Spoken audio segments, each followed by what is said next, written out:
Для краси чи для роботи? Чому нові тролейбуси змушені відсиджуватися на ремонті? Сьогодні говоримо із депутатом Чернівецької міської ради Богданом Ковалюком. Пане Богдане, я вас рада бачити. Доброго вечора. І одразу питання в лоба. Що сталося з новим тролейбусом вітчизняного виробництва? Чому він не курсує містом? Що на цей раз він не витримав? Навантаження, доріг чи популізму? Ми придбали 4 тролейбуси позаминулому році для того, щоб відкрити новий маршрут. Хоча фахівці тролейбусного управління попереджали, що безрамні тролейбуси не переносять бруківочних вулиць. І сталося те, про що попереджали фахівці. Конструкція тролейбусу не витримала стану дороги, особливо вулиці Головної, яка майже повністю складається з бруківки. І тому прийшлося вже в екстреному порядку викликати фахівців з заводу-виробника з Білорусі, які допомагали і їхні фахівці, нашим фахівцям підсилювати раму для цього тролейбуса. Інакше він просто розвалився. Скажіть, після ремонту, наскільки він ще довго протягне, як ви думаєте? Відбувається фактично зараз випробовування цієї моделі в місті Чернівці. То не знаю, наскільки вистачить цього тролейбусу, але вже практика доводить, що нові тролейбуси, вони вимагають нових доріг, вони вимагають якісних доріг. І зважаючи на те, що в них безрамна конструкція, вони не зможуть курсувати, наприклад, вулицю Головної, там де йде 2 основних маршрути, це 3 і 5. І звичайно, що якщо ми будемо орієнтуватися виключно на безрамні конструкції, на тролейбуси нових моделей, то ми можемо втратити ці маршрути. Це надзвичайно вплине на пасажиропотік, тому що от зараз тролейбуси рамні, які великої вмісткості, так звані гармошки, вони фактично рятують 3 і 5 маршрут, коли вони забирають з кінцевих зупинок майже всіх пасажирів, які там є, які хочуть їхати на тролейбусах. Тому питання вибору транспорту, воно має бути аполітичне, а воно має стосуватися і ґрунтуватися лише на думці, обґрунтованій думці фахівців, які не живуть цим виключно з якоюсь метою там попіаритись чи ще щось, а які дійсно вболівають за громадський транспорт, які роками розробляють бачення, спілкуються з фахівцями з усього світу, адже вже не секрет, що це окрема група людей, яка розбирається в цьому досконало. Вони мають дещо інакше бачення по різних питаннях, але це не означає, що їхнє бачення воно шкідливе для міста. Навпаки, їхнє бачення таких фахівців, таких людей, воно допомагає уникнути тих підводних течій, які для людини, яка не посвячена в сферу громадського транспорту, дуже легко допустити цих помилок. Тому от те, що нам готувало і пропонували і фахівці тролейбусного управління, і громадські активісти, що зверніть увагу на рамну конструкцію. Це зараз рятує фактично тролейбусне управління по багатьох напрямках. Коли нам говорили фахівці, що зверніть увагу на тролейбуси, особливо великої вмісткості, так звані гармошки, це зараз рятує ситуацію. Рамна конструкція дозволяє нам забезпечити 3 і 5 маршрут, там де найважчі умови експлуатації. А тролейбуси великої вмісткості, ми бачимо, що вранці такий тролейбус проїжджаючи, він залишає пусті зупинки. І це економить водіїв, це економить кондукторів і дозволяє комфортніше чернівчанам пересуватися містом. Пане Богдане, тобто ситуація така, що впродовж останніх 2 років Чернівці закупили 8 нових тролейбусів вітчизняного виробництва. Так. Вони не дешеві. Ціна одного там понад 7 мільйонів гривень. Ви зазначили про рамні, тобто мається на увазі вживані тролейбуси. Нові тролейбуси мають іншу конструкцію, так, вони йдуть безрамні, відповідно, зовсім вони не витримують навантаження саме неякісного дорожнього покриття, це все зрозуміло. Запитання напрошується саме собою. А що в міській раді, тобто міський менеджмент цього не розуміє? В недоцільності купувати саме нові тролейбуси, тому що один раз не купити новий тролейбус Дніпро, можна купити правильно, не знаю, 6, 7, 8 вживаних тролейбусів. Мова йшла про те, що це був такий політичний компроміс, коли хотіли взяти на місто там біля 37-40 тролейбусів. Вони хоча і зібрані в Дніпрі, це крупновузлова збір такий. Насправді це тролейбуси білоруського походження. І тоді йшов такий компроміс, що давайте закупимо тролейбуси з Європи і одночасно візьмемо декілька тролейбусів нових, щоб побачити, як вони будуть себе експлуатувати. Хоча вже тоді фахівці говорили, що це дуже небезпечний експеримент у фінансовому плані, тому що один тролейбус білоруського виробництва коштує 7,5 мільйонів гривень, тролейбуси з Європи там, від 1 мільйона гривень до 1,5 мільйона гривень. Тому за один фактично тролейбус новий білоруський ми можемо взяти там 7-8 тролейбусів. І тут виникає звичайна математика. Скільки потрачений 1 мільйон гривень на придбання тролейбусу принесе, якщо їх 7, і навіть якщо один з них чи два зламається, і скільки принесе 1 мільйон гривень потрачений на новий тролейбус. Тому що якщо він зламався, все, він не їде, він не возить нікого. Тобто у нас 7,5 мільйонів гривень стоять в депо і вони не працюють. Тому, звичайно, що це були такі відповіді на виклики того часу. Зараз вже всі переконалися, що нові тролейбуси – це не панацея. Що мова йде не просто, що чернівчани мають їхати комфортно. Мова йде про те, що чернівчани мають пересуватися в громадському транспорті. Більше того, тролейбус з Європи, він не виглядає гірше від тролейбуса, який там має 2018-2019 року випуску з Білорусі. Навпаки, просто у нас асоціюється це з тими шкодами, які експлуатуються в депо там, з 89-го, 90-го і так далі років. Але ми бачимо, що тролейбуси, які приїжджають з Європи і вони експлуатувалися в Європі, вони в кращому стані, вони менше ламаються, вони більш доглянуті, до них застосовувалися всі технічні засоби, які вимагаються при СТО-1, СТО-2 і так далі, і тому вони нічим не поступаються.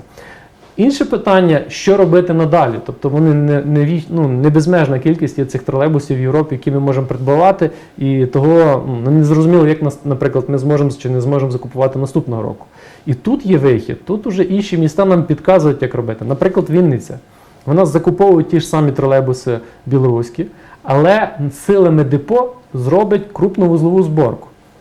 Вона не закуповує посередника, а вона закуповує раму, закуповує корпус, майже зібраний, закуповує основні деталі вже в Україні і просто комплектує. По суті, депо має повний комплекс фахівців, які готові робитися. Але потрібна політична воля. Потрібно зустрітися з виробником корпусів в Білорусі, потрібно зустрітися, щоб отримали вказівку, зустрілися з виробниками, наприклад, тягових двигунів в Україні, системи управління в Україні. І тоді тролейбуси нові, в подальшому, можна буде збирати силами, наприклад, того самого депо. Це не буде величезне там масове якесь виробництво. Мова йде про те, що для своїх потреб депо зможе невелику кількість кожного року для оновлення парку паралельно закуповувати корпусів і ставити їх на лінії. Що це дає? Це дає повний цикл розуміння, як відбувалася ця крупновузлова зборка. Тому що, наприклад, приїжджають так звані ці білоруські тролейбуси з Дніпра, повністю фахівці наші їх перетягують. А вони білоруські чи вони білорусько-молдовсько-російські? На тому, що нам переконують, я не знаю там всіх деталей, то система керування молдовська, все інше з Білорусі. Тяговий двигун, є підозра, що він може бути російського виробництва. Але будемо сподіватися, що нас не обманюють і там ставлять українського, харківського виробництва. Я деталей не знаю, тому вам стверджувати не можу. Але це не означає, що, наприклад, депо не може теж саме домовитися з виробником системи управління, тягового двигуна і корпусу тролейбуса. Повірте, це в рази підвищить якусь ініціативу на підприємстві. Це в рази покаже підприємству, що про нього дбають і дають можливість розвиватися. І автономізується саме підприємство, тому що вони, бачачи повний комплекс того, що вони роблять, вони нікому, ні від кого не залежать, вони можуть собі планувати якийсь розвиток. На жаль, ми маємо ту ситуацію, що протягом останніх 15-20 років тролейбусне управління фінансувалося за залишковим принципом, жодного оновлення не було, було тільки списання рухомого складу. І з тих 150-170 машин, які були там на початку 90-х років, ми, фактично у нас була критична ситуація на початку нашої каденції, там 35-40 машин виїжджали на лінію. І це машини, які постійно ламалися.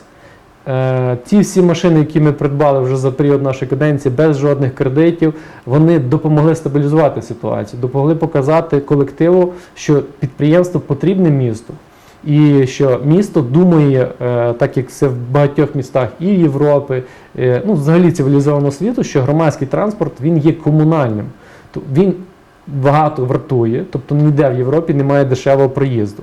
Але він завжди залишається комунальним, тому що швидко зношується, потребує швидкої модернізації, потребує допомоги з боку комунально інших якихось служб, потребує допомоги з міського бюджету. Тому це така одна з небагатьох сфер, яка в всьому світі залишається комунальною.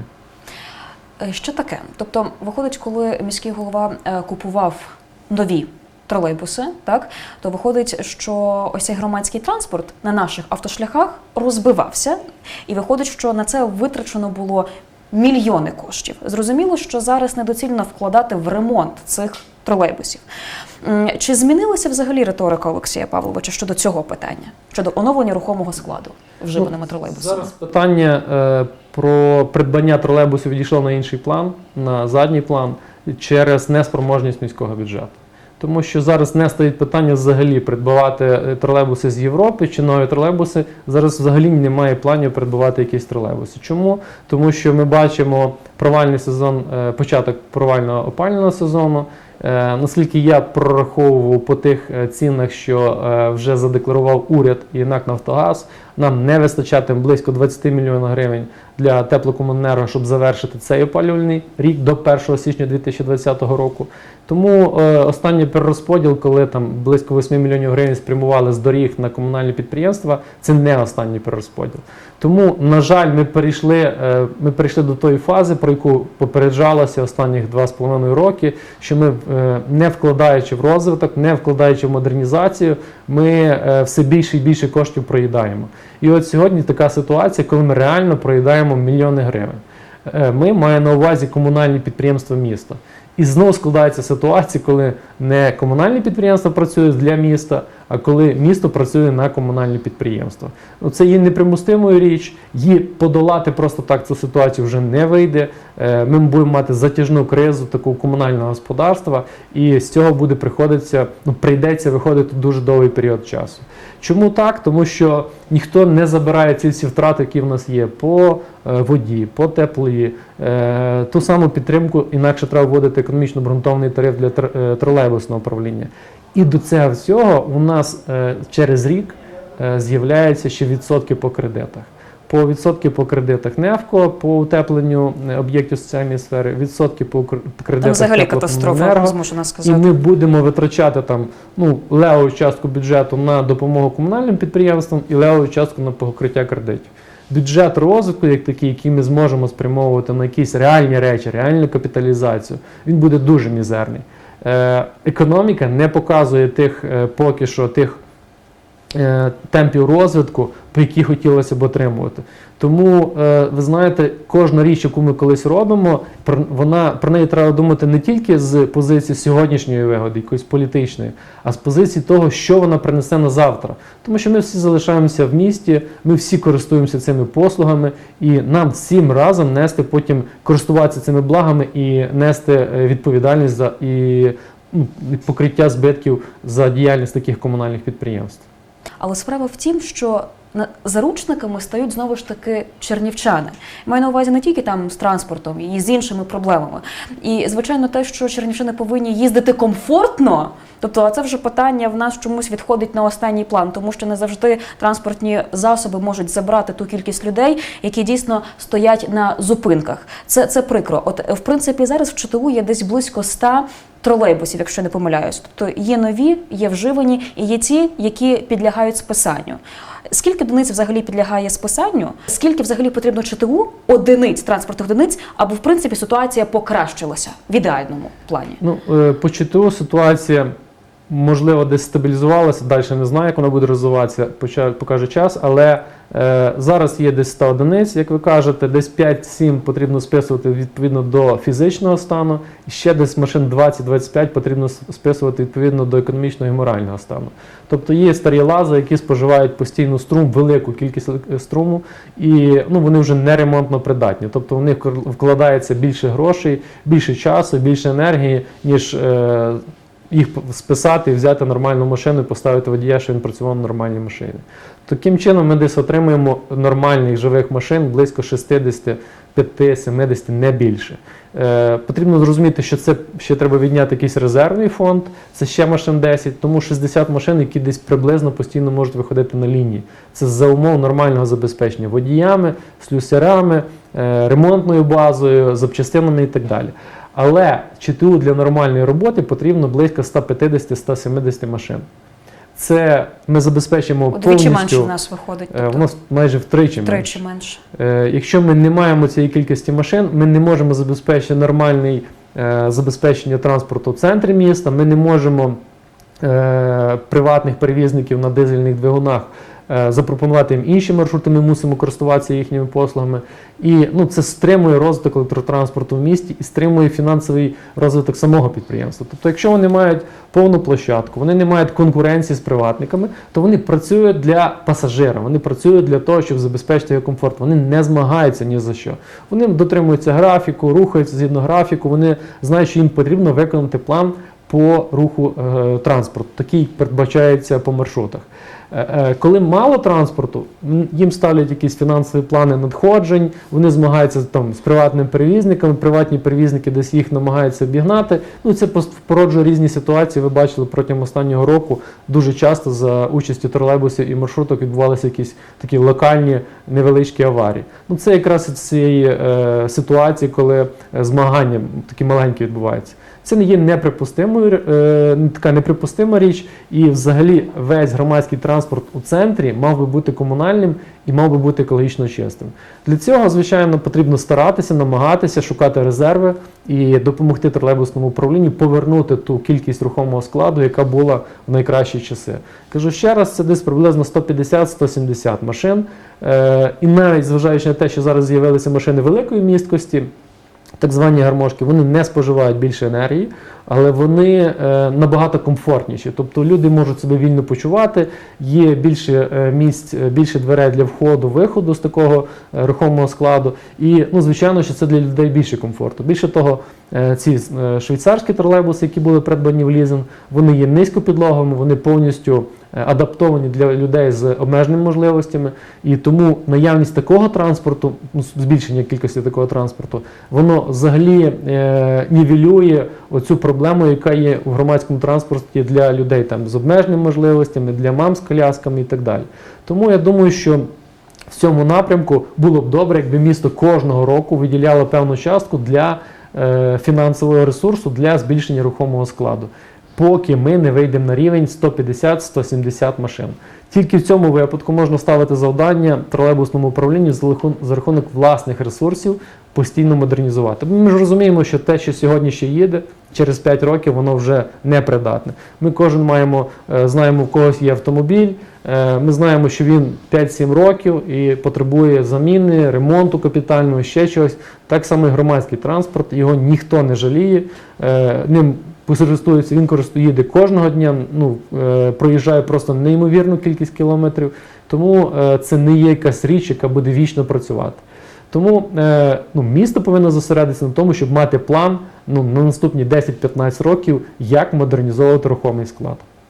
Я так розумію, що саме ось ці вживані швейцарські тролейбуси, вони себе виправдали, правильно? Якісно виправдали. Це одна з найвдаліших, я так вважаю, за останніх декілька років покупок міст. Тому що ми бачили, придбавали подібні машини десь там в Запоріжжі, Франківськ, то в нас вийшла найменша ціна з ринкових, які були. І ці машини показали себе, в крайньому разі, те, що я бачу відгуки моїх знайомих людей, бачу в мережах, то надзвичайно позитивні, люди задоволені такими машинами. Водії відгукуються дуже позитивно про них. Вони надзвичайно ремонтно придатні. Побачимо, як вони будуть обслуговуватися по гарантії. Сподіваюся, що таких машин у місті стане там не десяток, а хоча б 50-60 одиниць. Більше, цей ж самий вживаний електротранспорт, я так розумію, марки ХЕС, він, в принципі, курсує і в румунських містах, і в Польщі, і в столиці Боснії і Герцеговини, і в Болгарії, якщо не помиляюся. Тобто хотілося, аби, звичайно, міський менеджмент все ж таки брав до уваги європейський приклад і закуповував, як ви кажете. Тобто хотілося, щоб, звичайно, був ось цей план дій, і щоб чернівчани, в принципі, комфортно їздили в громадському транспорті. Я ще вас хочу таке запитати. Я пам'ятаю, що була проблема в ЧТУ із браком водіїв, але бачу, в принципі, по місту, що їздять стажери. Чи можна говорити про те, що ситуація покращується? І який, можливо, відсоток з цих стажерів залишиться в ЧТУ працювати? Насправді ситуація дуже складна, тому що зараз людей просто фінансово якось дуже важко заволікти. Вони мають відчувати, що підприємство не помирає, підприємство розвивається. І з того, що я бачу, що ця ситуація, коли допомагає тролейбусному управлінні, зробили їм крок назустріч, допомогли придбати рухомий склад в ідеальному стані, він спонукає людей вірити в те, що вони можуть поєднувати своє майбутнє з цим підприємством. Тобто вони ж не отримують сьогодні-завтра зарплату, післязавтра їх звільнять. Вони сподіваються, що ця зарплата висока, яка домігся керівництво підприємства, що вона і надалі буде зберігатися, вони надалі будуть мати робоче місце. Тому я сподіваюся, що це тенденція, коли ЧТУ вийшло з такої орбіти політичних якихось розбірок, коли ЧТУ приділяли увагу в технічній допомозі, фінансовій допомозі, і воно ставало на ноги, воно збережеться. І люди будуть вірити, що підприємство має право на життя, і люди будуть залишатися там працювати. Поки що тенденція не визначена. Тобто сказати, що вона вже позитивна, не можна. Ну і сказати, що вона негативна, така, як було там років 3 назад, теж не можна. Є коло людей, які почали вірити і пов'язувати себе з тролейбусним управлінням. Але це не означає, що їх не потрібно запрошувати, залучати більше. Тому що машини можуть їхати більше, машини можуть їхати частіше, треба збільшувати кількість водіїв. І потім воно тягне за собою лавинним таким мультиплікаційним ефектом, коли ми можемо, маючи більшу кількість водіїв, ще докуповувати транспорт рухомого. Я ще хотів просто додати, знаєте, що постійно така велася дискусія, новий транспорт чи вживаний. І часто десь зараз в мережах бачу інформацію про транспорт.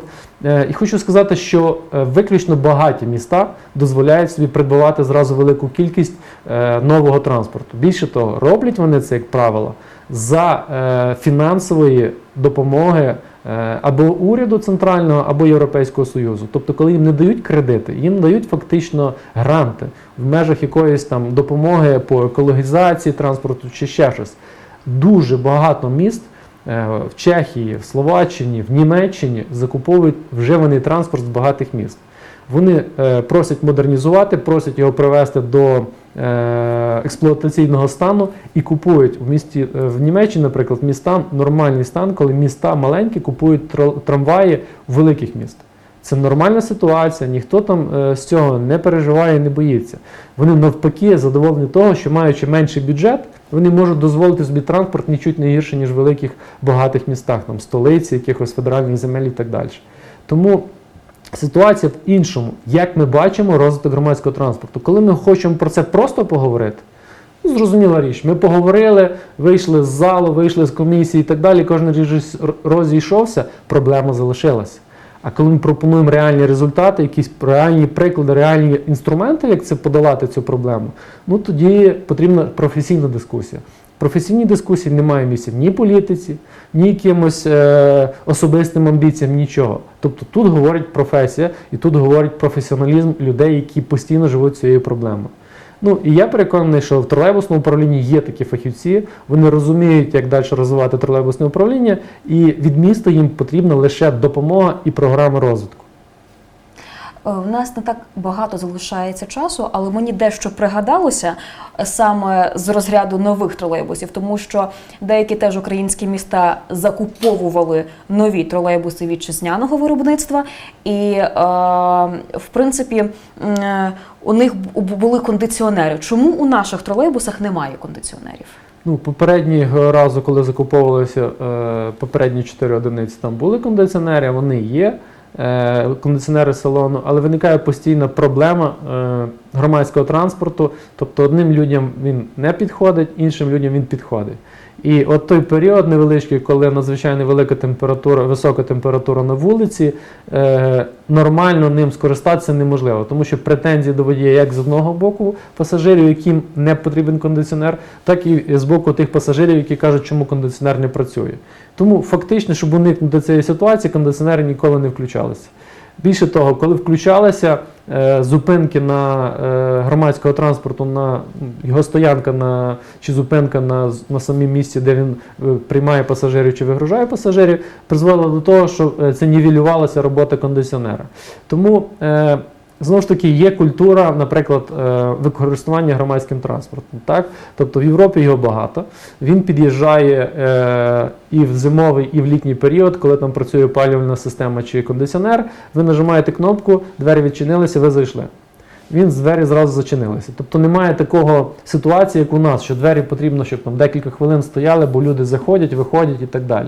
Тобто його більше транспорту, людей в транспорті менше, вони почувають себе комфортніше і вони там працюють, ця система.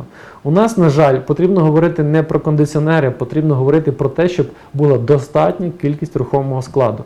Тобто, коли люди заходять у громадський транспорт, вони не тісняться, вони не там якось давлять один на одного, а вони вільно себе почувають, тоді ми перейдемо до наступної стадії, щоб він був комфортніший. Тоді можна говорити про комфорт громадського транспорту, про кондиціонери, про опалювання, ну і інші речі, які супроводжують. Я думаю, що, можливо, я сподіваюся, за, дай Боже, короткий проміжок часу ми будемо їздити в комфортному громадському транспорті. Пане Богдане, я вам дякую за сьогоднішню розмову. Дякую за запрошення. Я нагадаю нашим глядачам, що гостем сьогоднішньої програми «Після новин» був депутат Чернівецької міської ради Богдан Ковалюк. Я дякую, що були з нами. На все добре.